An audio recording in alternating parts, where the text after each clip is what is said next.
Once, a troubled man approached the Buddha. His shoulders were heavy, his face restless. He bowed and said, I am losing control of myself. My anger rises like fire. My frustration destroys my peace. Teach me how to master my emotions. The Buddha did not rush to the answer. He smiled gently and asked the man to come closer to him. After a long pause, he said, Let me tell you a story, my child. There was once a powerful king who ruled a prosperous and peaceful land. His kingdom flourished, his armies were strong, and his people respected him. One day, driven by curiosity, he decided to visit a neighboring kingdom, whose ruler was known far and wide for his wisdom. When the king arrived, he was welcomed with honor, celebration, and respect.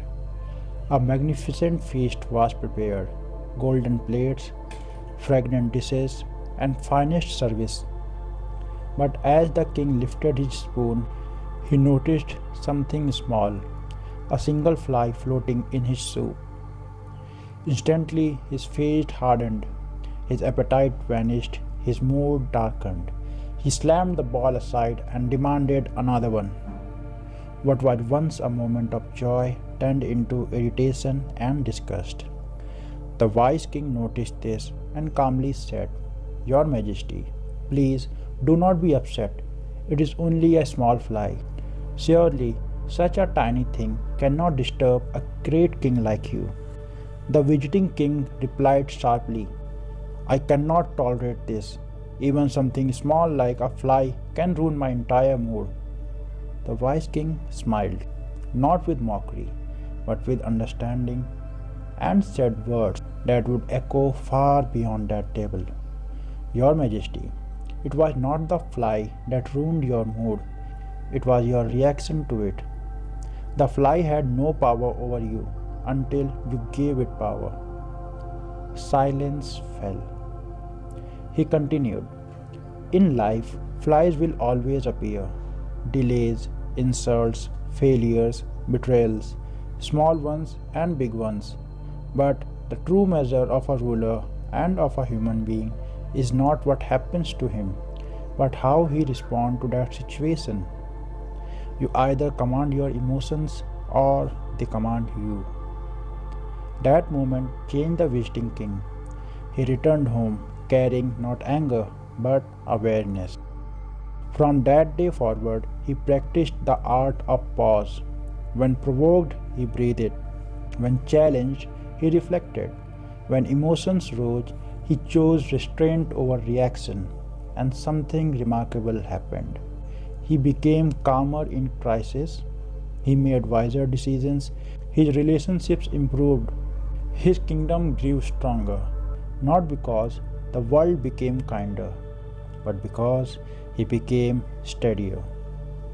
This lesson is not just for kings, it is for us. We lose our peace over traffic jams, harsh words, missed opportunities, unanswered messages.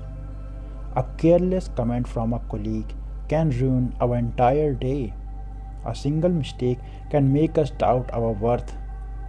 A moment of anger can destroy your relationship built over years. The truth is painful but powerful.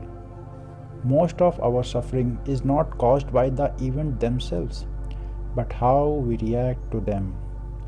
Not reacting does not mean suppressing emotions or pretending they do not exist. Emotions are human. It is our emotions that makes us humans. But they are signals, not commands. The danger comes when we allow emotions to drive our actions without awareness. Between stimulus and response, there is a space. In that space lies your power. In that space lies your freedom. When you learn to pause instead of explode, to reflect instead of retaliate, you reclaim your control over your life. Master your reactions and you master your destiny. In our lives, we have situations, and our reactions to that situations defines our present, our future, in short, our life. So, next time when you have a situation, pause and do what you have to do, not what you want to do.